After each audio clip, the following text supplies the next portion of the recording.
तो अगस्त के महीने को आप किस प्रकार से प्लान कर सकते हैं? आपका करियर कैसा रहेगा? आपका फाइनेंशियल स्टेटस कैसा रहेगा? आपका रिलेशनशिप कैसा रहेगा?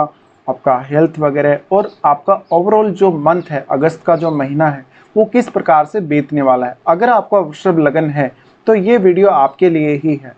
यहाँ पर जो आप ये चार्ट देख पा रहे हैं अपने सामने, ये आपका लगन के हिसाब से कुछ इसी प्रकार से आपको प्लेसमेंट देखने को मिलेगी अगस्त महीने के दौरान।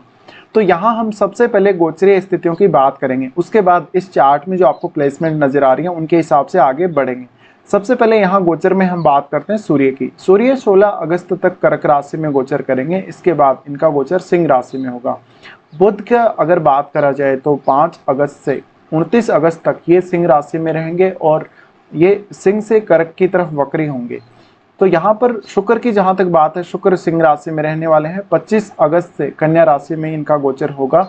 मंगल वृषभ राशि में रहने वाले हैं और 26 अगस्त से ये भी अपना राशि परिवर्तन करेंगे और मिथुन राशि में प्रवेश कर जाएंगे।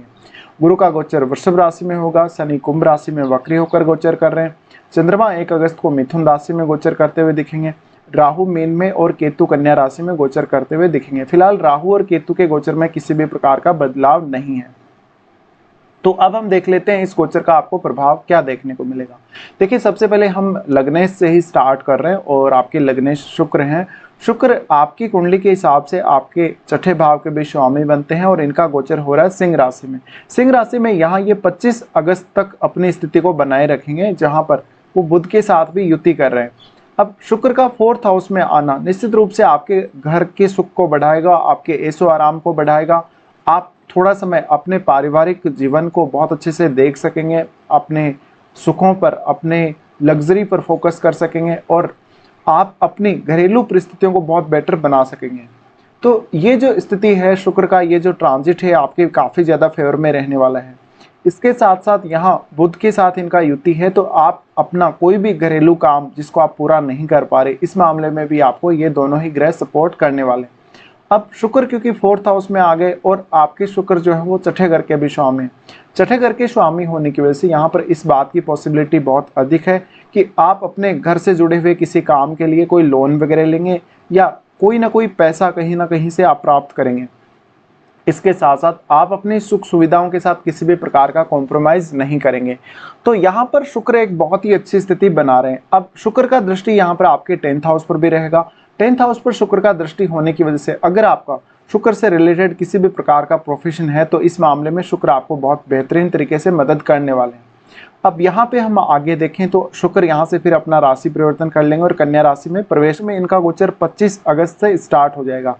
तो अब बात करते हैं बुध की प्लेसमेंट के बारे में। देखिए, बुध का जो स्थिति है, बुध आपके चार्ट में दूसरे भाव और 5वें भाव के स्वामी बनते हैं और बुध अभी आपके लिए अगर देखा जाए तो 4th हाउस में ट्रांजिट कर रहे हैं, लेकिन बुध यहाँ वक्र स्थिति में है, इसलिए इनका झुकाव या इनका जो मूवमेंट है वो आपके 3rd हाउस की तरफ है। ऐसी कंडीशन में जरूर आपको आपके करियर वाइज, आपके घरेलू कामों में बुध सहायता अवश्य करेंगे, लेकिन क्योंकि आपका जो बुध है फिलहाल गोचरीय स्थिति के अनुसार वक्र स्थिति में है, इसलिए ज़्यादा से ज़्यादा फोकस करें अपने कम्युनिकेशन पे, अपने मैनेजमेंट के स्किल्स पे। इसके साथ साथ बुध यहाँ पर आपको कुछ हद तक ऐसी स्थितियों में भी लेकर चला जाएगा जहां पर आपके सामने कंडीशंस ऐसी होंगी कि कोई भी पर्टिकुलर काम करने के लिए या कोई भी डिसीजन लेने के लिए आपके सामने बहुत सारे मल्टीपल ऑप्शंस अवेलेबल होंगे। तो आपको उनमें से कौन सा ऑप्शन चुनना है, इसमें थोड़े से आप कंफ्यूज रह सकते हैं। और फिर भी शनि का दृष्टि भी बुध पर है, इसलिए भी तो आपको एक स्टेबल सोच के साथ, एक स्टेबल थिंकिंग के साथ इस समय सोचना चाहिए। अब क्योंकि बुध आपके 5वें भाव के स्वामी है और 5वें भाव में ऑलरेडी केतु का गोचर है, इसलिए आपको यहाँ ज़्यादा फोकस करना पड़ेगा अपनी स्टडीज़ वगैरह पे, अपने फाइनेंस से रिलेटेड जो डिसीजन है उन पे और आपके संतान के साथ रिलेशंस को लेकर।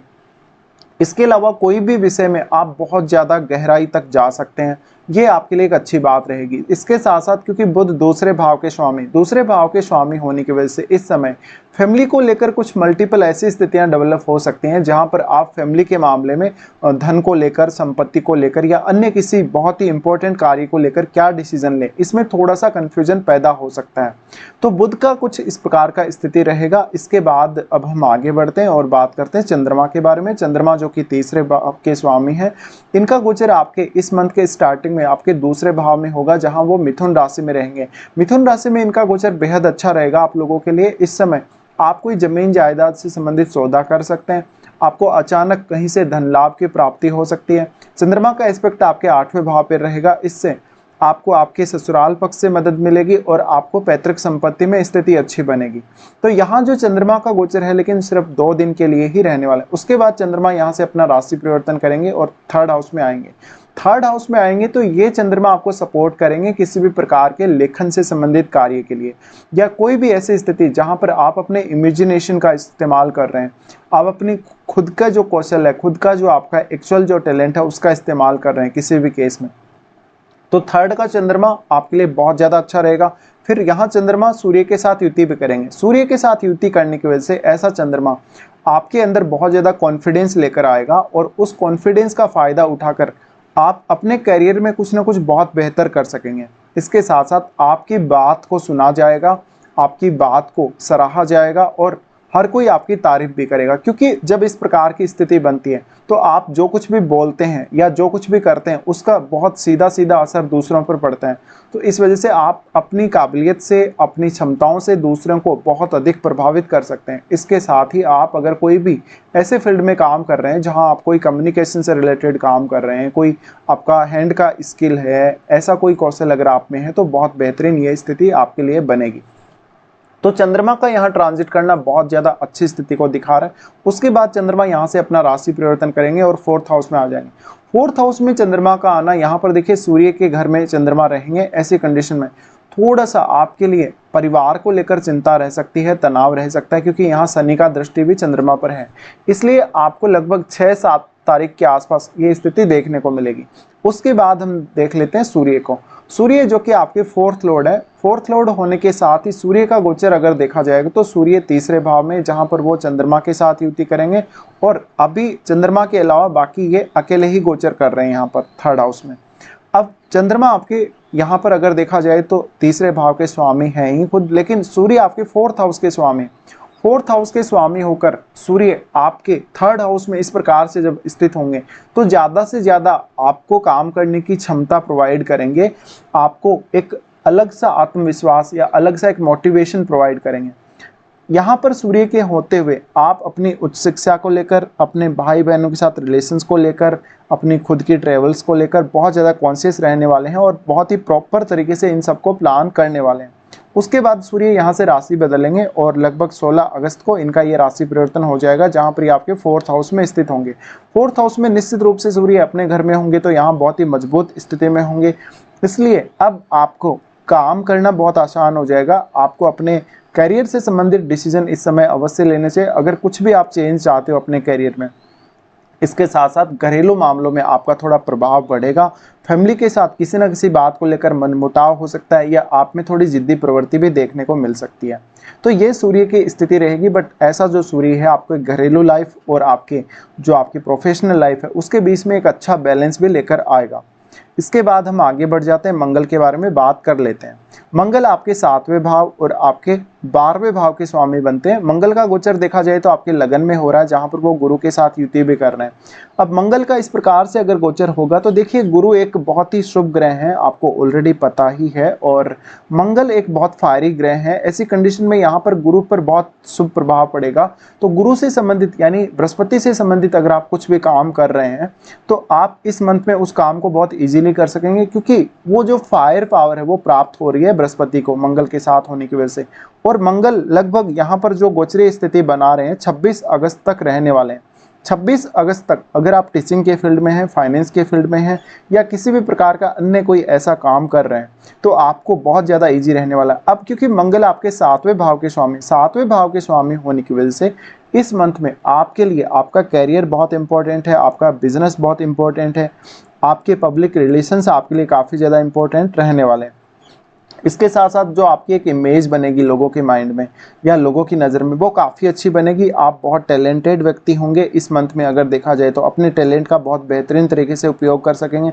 आप दूसरों को बहुत अच्छे से गाइड कर सकेंगे, हर कोई आपको अप्रिशिएट करेगा। और मंगल क्योंकि 12वें घर के स्वामी, 12वें घर के स्वामी होने की वजह से अब मंगल जब भी गुरु के साथ स्थित होंगे तो गुरु से संबंधित जो क्वालिटीज़ हैं उनका बेहतर से बेहतर और काफ़ी तेज़ी से आप उपयोग कर सकेंगे।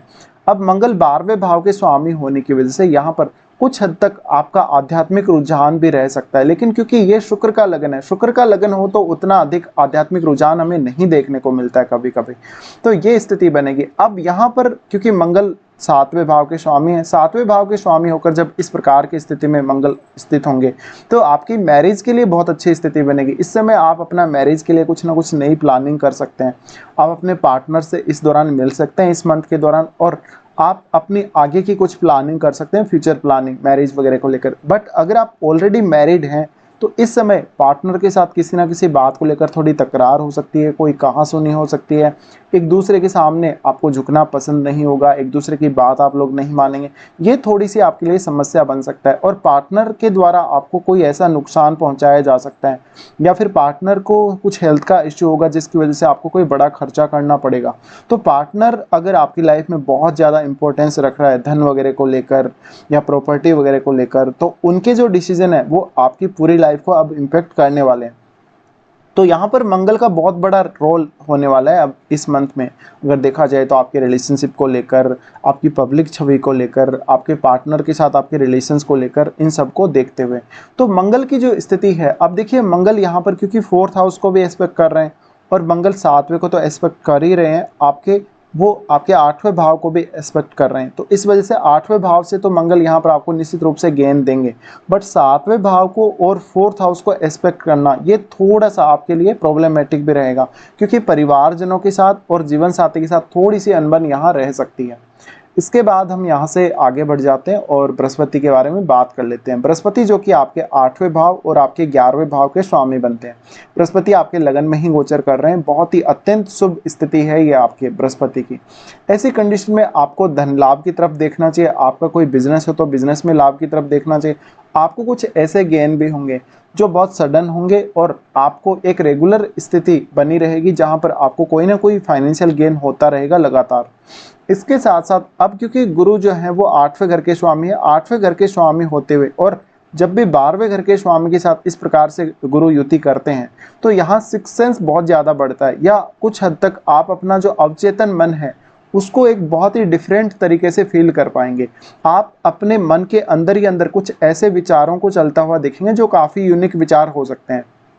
इसके अलावा इस मंथ में आप थोड़ा समय अपने लिए निकालिए, अपना एकांत में थोड़ा सा समय स्पेंड कीजिए, आपको बहुत ज़्यादा लाभ मिलेगा इसका।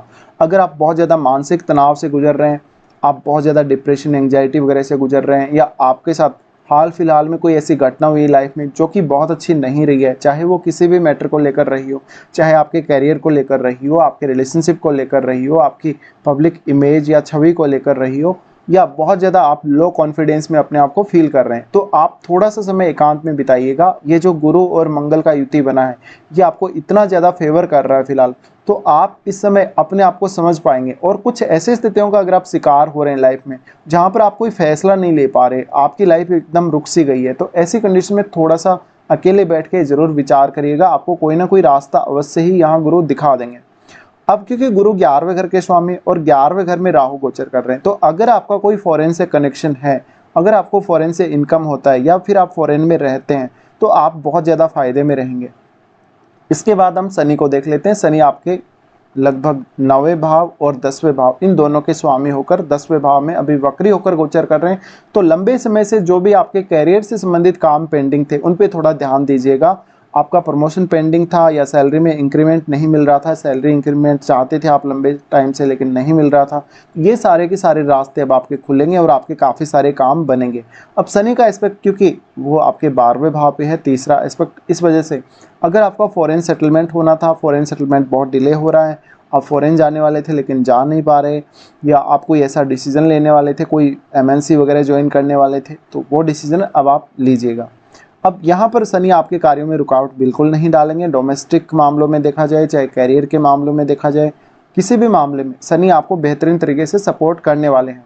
तो ये आपके चार्ट के हिसाब से कुछ इस प्रकार की स्थितियां बनेंगी। अब हम राहु केतु के बारे में कोई खास चर्चा यहाँ नहीं करने वाले हैं, ऑलरेडी इनके बारे में काफ़ी बार बात हो चुकी है। अब देख लेते हैं आप लोगों के लिए कौन कौन से अच्छे दिन और कौन कौन से खराब दिन इस मंथ में सामने आने वाले हैं। सबसे पहले अगर बात करें अच्छे दिनों की, तो वृषभ लगन वालों के लिए 3 से 7 तारीख तक और 25 से 27 तारीख तक सिर्फ ये इतने ही दिन आपको इस मंथ में सपोर्ट कर रहे हैं बेहतरीन तरीके से।